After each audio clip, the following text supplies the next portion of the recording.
Udah. Share screen. Oke.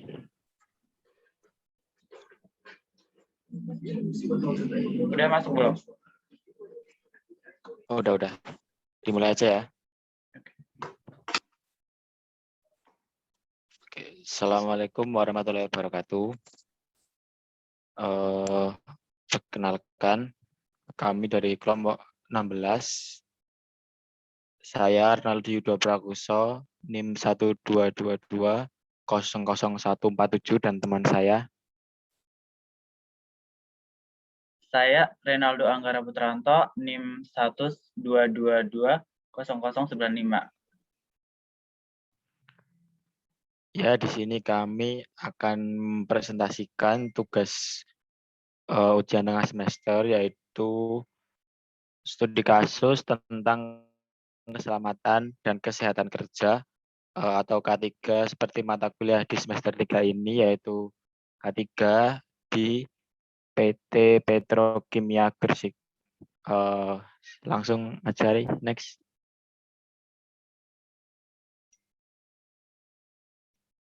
Yang pertama, PT Petrokimia Gresik. PT Petrokimia Gresik ini merupakan sebuah perusahaan yang memproduksi berbagai macam pupuk dan bahan kimia untuk solusi agroindustri dan juga merupakan salah satu perusahaan produsen pupuk terlengkap di Indonesia. Jadi dengan keadaan Indonesia yang mungkin tanahnya subur, ini membuat Indonesia, khususnya di negara Indonesia ini, mendirikan sebuah pabrik khusus untuk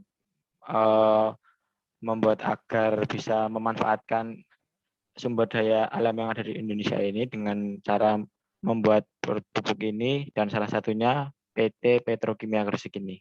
Lanjut, Ray. Kemudian gambaran umum perusahaan.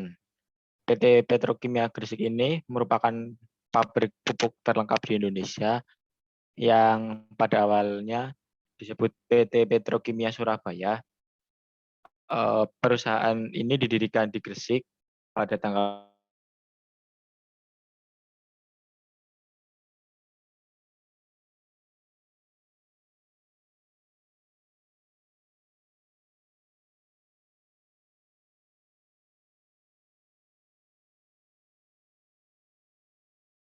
ini adalah perusahaan yang lingkup Departemen Perindustrian dan Perdagangan Republik Indonesia yang bernaung di bawah Pupuk Indonesia Holding Company atau PHIC, yang menempati luas area kurang lebih sekitar 450 hektar.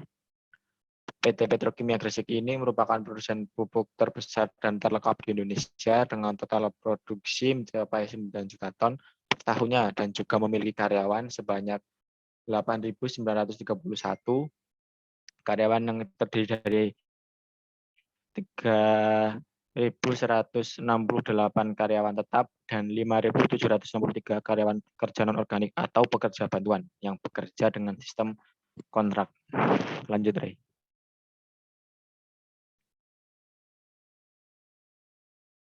Next. Oke. Dari uraian gambaran umum dari PT Petrokimia Gresik ini mengidentifikasi berupa keselamatan dan kesehatan kerja. Yang pertama yang kami akan sorot adalah kecelakaan akibat kerja.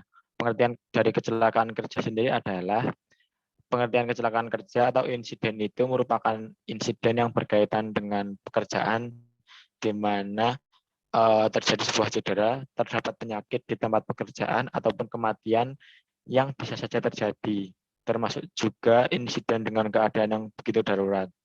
Pengertian kecelakaan kerja merupakan insiden yang dapat menyebabkan cedera dan juga bisa terjadi kematian. Pengertian keadaan darurat sendiri merupakan keadaan yang begitu sulit yang diduga memerlukan penanganan segera agar tidak terjadi kecelakaan dan juga insiden yang lebih parah daripada sebelumnya. Next. Klasifikasi dari kecelakaan kerja sendiri dibagi menjadi beberapa poin.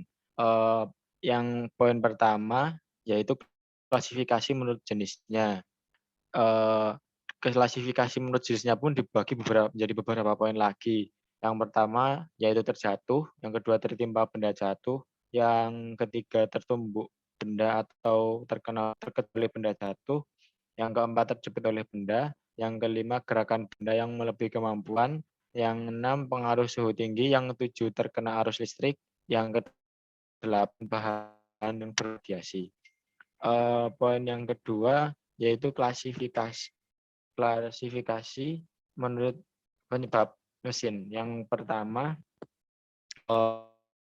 pembangkit tenaga kecuali motor listrik, mesin penyalur, kemudian mesin untuk mengerjakan logam, mesin pengolah kayu, mesin pertanian, mesin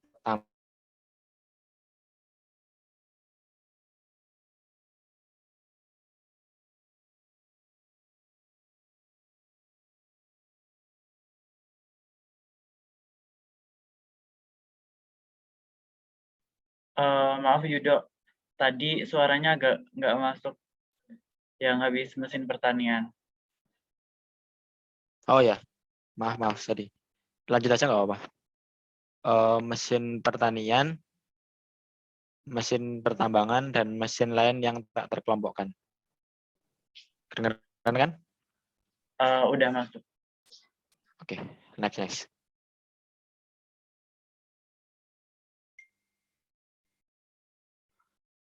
Yang selanjutnya klasifikasi menurut tingkat luka. Yang pertama patah tulang, yang kedua dislokasi atau kesleo, yang ketiga regang otot atau urat, yang keempat memar atau luka lain, yang kelima amputasi, yang keenam luka lain-lain, yang ketujuh luka di permukaan, yang ke-8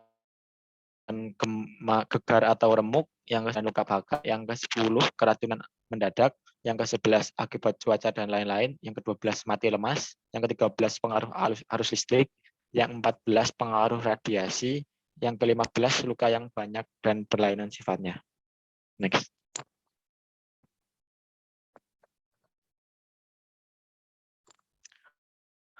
Oke, masuk ke penanggulangan kecelakaan akibat kerja. Kecelakaan kerja dapat dicegah dengan beberapa hal. Yang pertama, dari peraturan perundang-undangan, yaitu ketentuan yang diwajibkan untuk mengenai kondisi pekerja pada umumnya, perencanaan, perawatan, pengawasan, pengujian, dan cara kerja peralatan. Jadi dibuat undang-undang untuk ada aturan tertulisnya mengenai kecelakaan kerja dan penanggulangannya. Dan yang kedua adalah standarisasi yang ditetapkan secara resmi, setengah resmi atau tidak resmi, misalnya syarat-syarat keselamatan sesuai instruksi menggunakan alat pelindung diri atau APD. Yang ketiga, pengawasan agar ketentuan undang-undang yang sudah dibuat dapat terlaksana dan wajib dipenuhi. Yang keempat, penelitian yang bersifat teknik, misalnya tentang bahan-bahan yang berbahaya, pagar pengaman, pengujian APD, dan pencegahan ledakan. Yang keenam, penelitian secara statistik untuk menetapkan jenis-jenis kecelakaan kerja yang terjadi. Yang ketujuh, pendidikan meliputi subjek keselamatan sebagai mata ajaran akademik, teknik, sekolah dagang maupun kursus magang.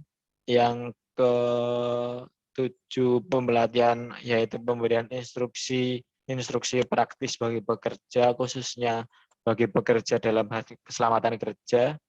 Dan yang ke-8, asuransi yaitu insentif untuk meningkatkan pencegahan kecelakaan dan usaha keselamatan.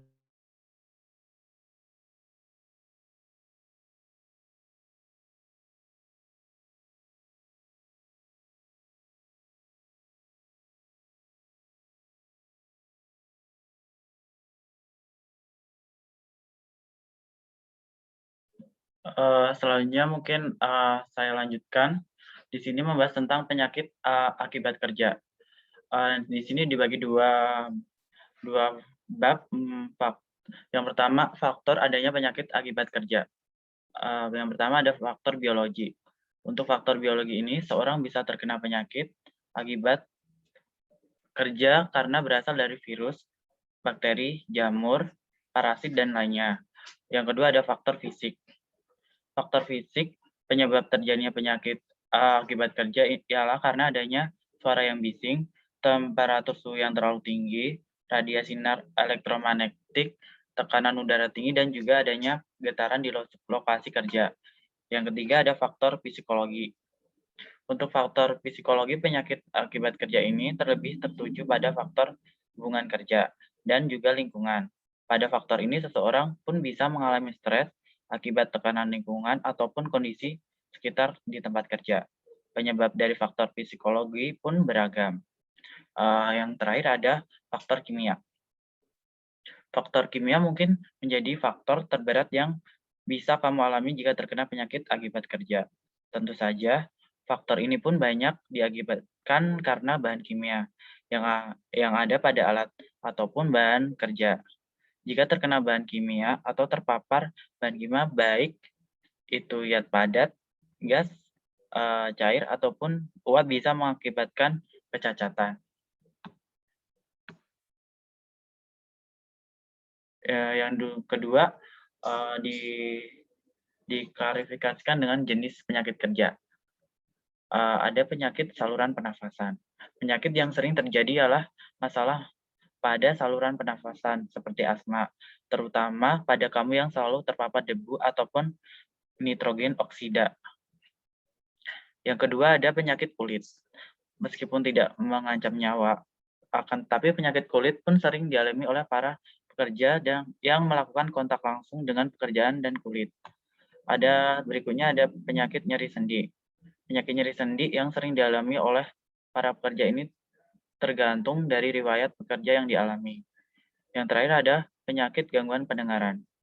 Keadaan tempat bekerja yang bising dan mengharuskan kamu berada pada ruangan bising di waktu yang lama bisa menyebabkan kamu mengalami gangguan pendengaran.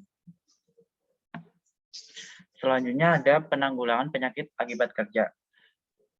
Yang pertama bisa pemeriksaan kesehatan pekerja, yang kedua ada pemeriksaan berkala, yang ketiga ada pemeriksaan khusus. Dilakukan sesuai indikasi bila ditemukan ada keluhan dan atau potensi bahaya di tempat kerja sebagai pemeriksaan lanjutan dari pemeriksaan berkala dan menjelang masa akhir kerja. Yang terakhir ada surveillance kesehatan pekerja dan lingkungan kerja. Menurut WHO, surveillance adalah suatu pengamatan penyakit yang dilakukan secara terus-menerus dan sistematis terhadap kejadian dan distribusi penyakit serta faktor-faktor yang mengaruhi sehingga dapat dilakukan tindakan pengendalian yang efektif. Selanjutnya tentang analisis resiko. Definisi resiko sendiri adalah resiko adalah ancaman atau kemungkinan suatu tindakan atau kejadian yang menimbulkan dampak yang berlawanan dengan tujuan yang ingin dicapai dalam sebuah perusahaan. Setiap aktivitas yang dilakukan oleh manusia tidak terlepas dari kemungkinan adanya resiko. Yang kedua ada resiko perusahaan. Di sini kita menyimpulkan beberapa resiko dalam perusahaan seperti yang pertama, resiko penyebaran lingkungan. Yang kedua ada resiko ketidakhandalan peralatan pabrik. Yang ketiga ada resiko keterlambatan bongkar muat di pelabuhan khusus di PT Petrokimia Gresik. Yang keempat ada resiko tenaga outsourcing atau OS. Yang terakhir ada resiko keterlambatan distribusi pupuk itu sendiri.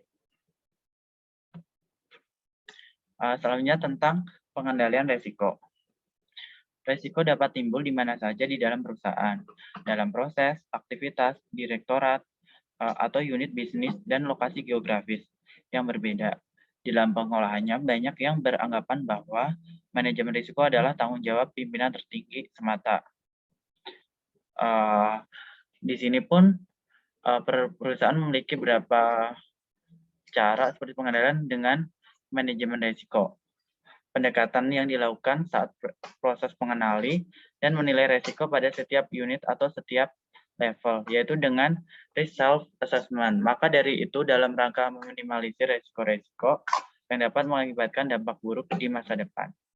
Penting bagi organisasi untuk memastikan bahwa manajemen risiko berjalan dengan efektif. Hal ini tidak terlepas dari peran seorang auditor internal yang di dalam perusahaan itu yang paling penting. Manajemen risiko adalah pelaksanaan fungsi-fungsi manajemen dalam penanggulangan risiko, terutama risiko yang dihadapi oleh organisasi atau perusahaan, keluarga, dan masyarakat. Jadi mencakup kegiatan merencanakan,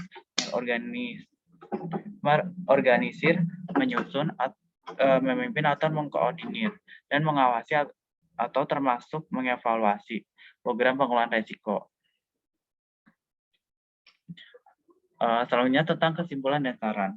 Di sini kita menyimpulkan berdasarkan hasil analisis, data, dan pembahasan yang telah dikemukakan dalam bab sebelumnya, maka kita simpulkan yang dapat diambil yaitu PT Petrokimia Gresik dalam mengungkapkan telah melaksanakan CSR dengan cukup baik.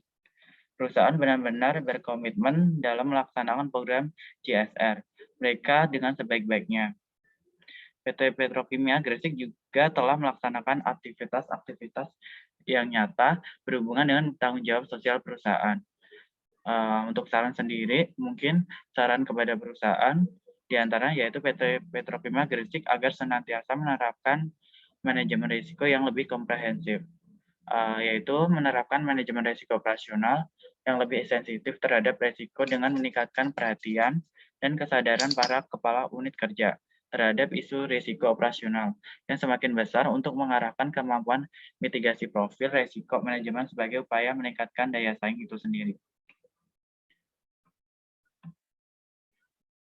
Mungkin dari presentasi yang saya sampaikan, saya Renaldo dan Renaldi Yudo, sampai sini aja. Untuk itu sekian dari saya dan Renaldi Yudo. Assalamualaikum warahmatullahi wabarakatuh.